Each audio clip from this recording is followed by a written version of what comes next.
Recording in progress.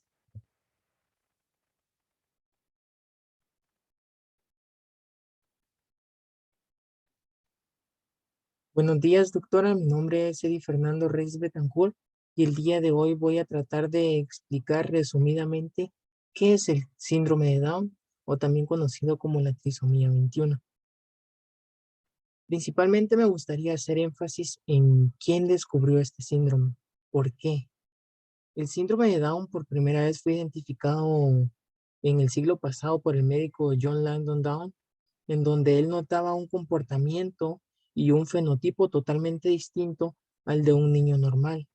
Posteriormente, conforme pasaron los años, el doctor Jerome Lejeune descubrió en 1957 que estos niños que para él o él los describía de que eran unos niños muy alegres, de que eran unos niños muy atentos y unos niños muy, pero muy felices. Entonces, él describió genéticamente que los niños estaban conformados por un patrón de cromosomas en 47 cromosomas en vez de 46, como regularmente lo es en todos los casos. Esto se denomina una trisomía. ¿Y qué es una trisomía? Una trisomía es una ganancia de material genético en base a un cromosoma específico. Existen trisomías, por ejemplo, el síndrome de Down, que es la trisomía 21, y existen varias trisomías que tienen cada una su especificación y su fenotipo y manifestaciones clínicas diferentes. Un cariotipo normal podemos ver de que tiene 23 pares de cromosomas. En el caso de las mujeres tienen dos cromosomas X sexuales y en el caso de los hombres tenemos un X y un Y. Vamos a hablar también acerca de que esta manifestación clínica puede presentarse de diversas maneras. ¿Y a qué me refiero con esto? Se puede presentar de manera regular. Esta manera es la más frecuente. Incide en un 90 al 95% de todas las personas que padecen de síndrome de Down. Mientras que por la otra parte tenemos una translocación. Es la única forma del síndrome de Down que puede provocar consecuencias de alguna condición genética. ¿A qué me refiero con esto? Regularmente cuando los padres llegan a consulta, pueden consultar con el médico, valga la redundancia, de que si el tener un hijo con síndrome de Down puede predisponer a tener otro hijo con el mismo síndrome. Y la respuesta es sencilla. El único porcentaje de que un niño, después de que los padres hayan tenido un hijo con síndrome de Down previamente, es del 1%. En el caso de las anomalías regulares con el síndrome de Down, como les decía, son del 90 al 95%. Entonces es muy importante hacer énfasis de que esta anomalía en forma regular no es hereditaria. Entonces, se le explica al padre de que únicamente es del 1% de que tiene la probabilidad. En el caso de las translocaciones, hay diversos casos y estudios en donde se dice de que han aumentado las frecuencias de factores hereditarios en el caso de la trisomía 21.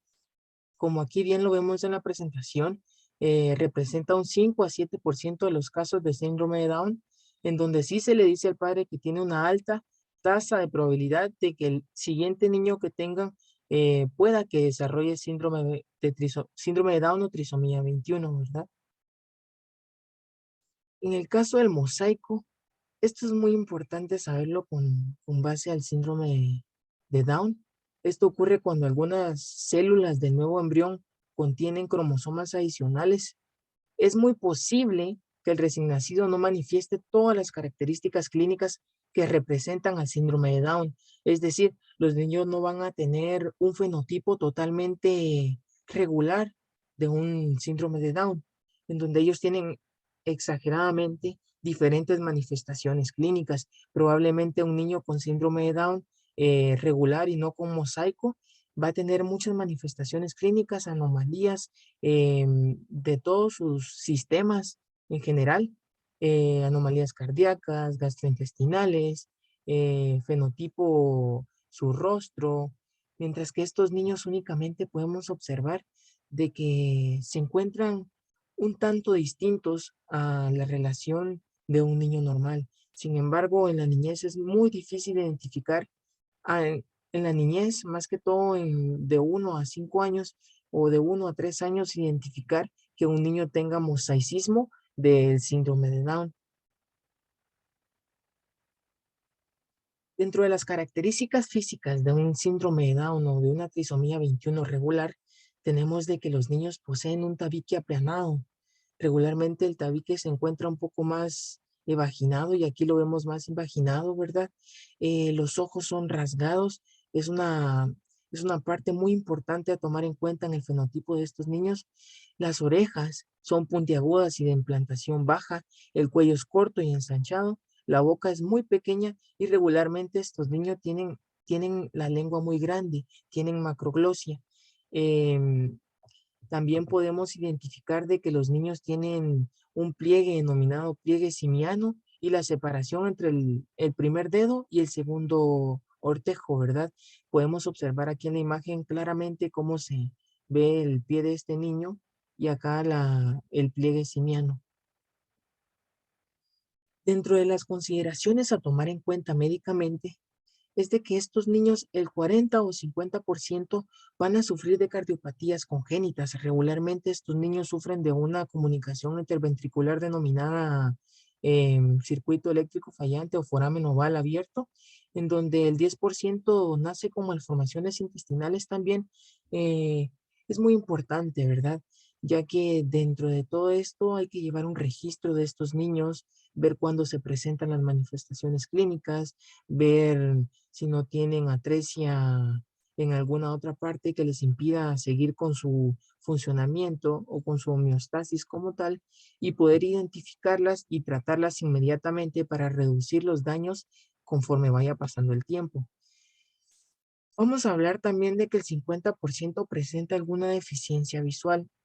Es muy común ver a un niño con síndrome de Down usando anteojos o usando lentes de contacto, ya que ellos tienen muchas malformaciones alrededor de toda la retina y de todo el ojo en general.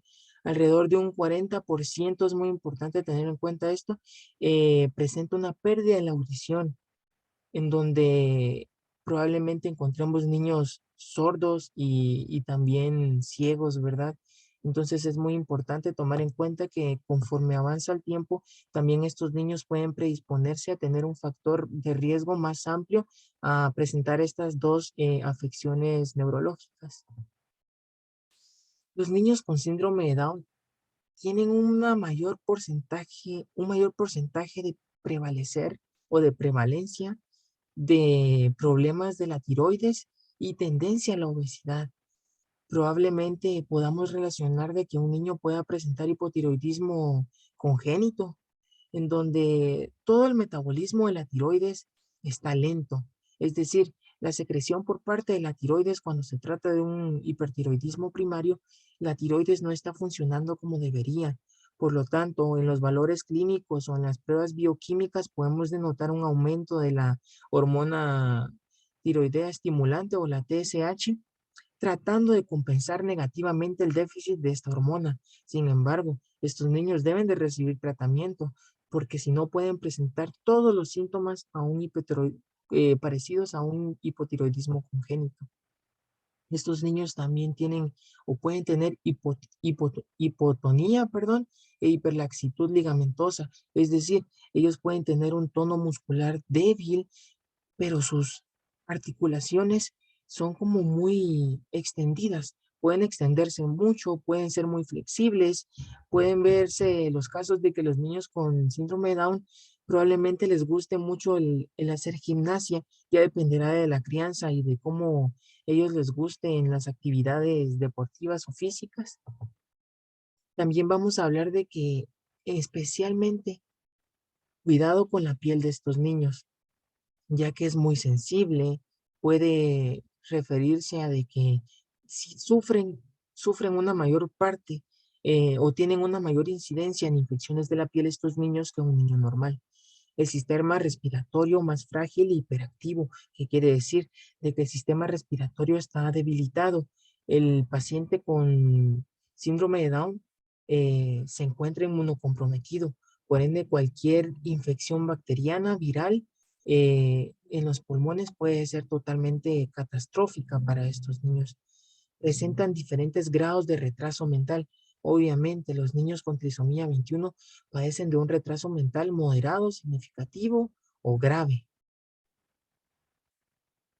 En el manejo kinésico, podemos evaluar de que existen cuadros médicos asociados, especialmente cardíacos, ¿verdad? Como les mencionaba al inicio de la presentación, los niños pueden padecer muchas enfermedades congénitas cardíacas.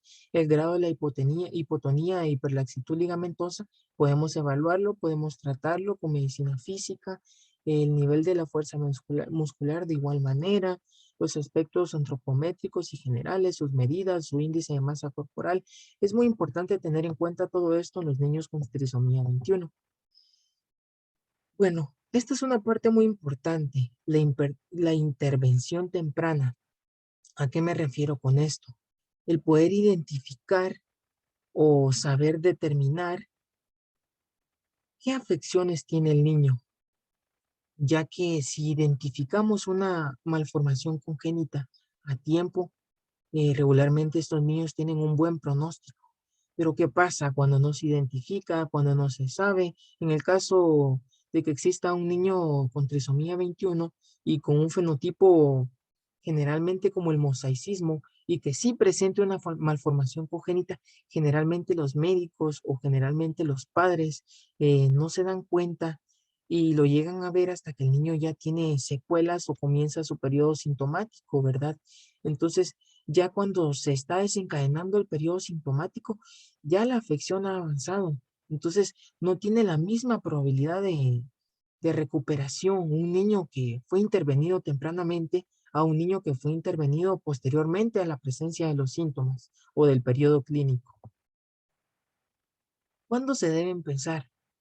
Es una muy buena pregunta, ya que, como les mencionaba, una intervención temprana se debe comenzar lo antes posible, poco tiempo después del nacimiento, y se debe tener un seguimiento constante con estos niños, un monitoreo constante.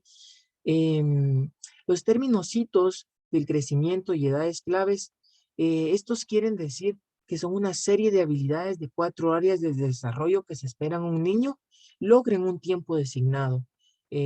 Podemos tener de que también se refiere como a la edad clave, que puede ser calculada en términos como semanas, meses o años. En pocas palabras o en diferentes términos podemos decir de que estas palabras quieren decir de que a cierta edad el niño tiene que tener cierto funcionamiento cognitivo, psicológico y funcional conforme a su cuerpo humano, ¿verdad?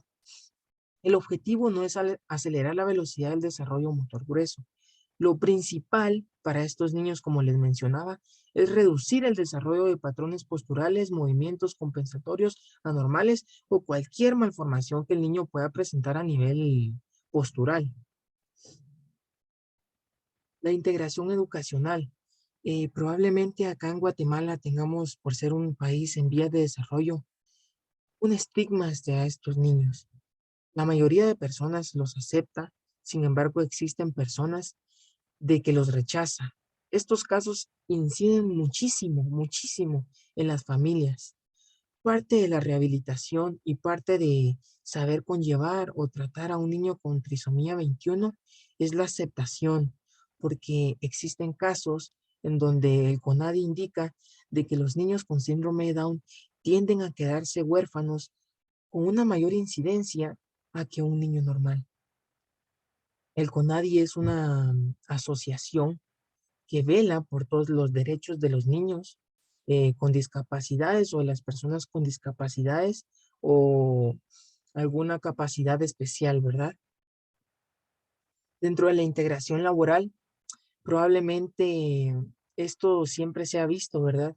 Tomar en cuenta a las personas con trisomía de Down, con trisomía 21 o síndrome de Down en las empresas tienen un régimen en donde la ley les exige el no discriminar a una persona con discapacidad y es más, podría tener también su reglamento en donde tienen que incluir una persona así, ya que una persona con discapacidades o capacidades especiales tiende a tener un índice de pobreza muchísimo más alto. Y acá regreso con esta imagen, ya que la familia, generalmente cuando hay un niño con síndrome de Down o con una discapacidad, lo primero que hacen es aislarlo de toda la sociedad.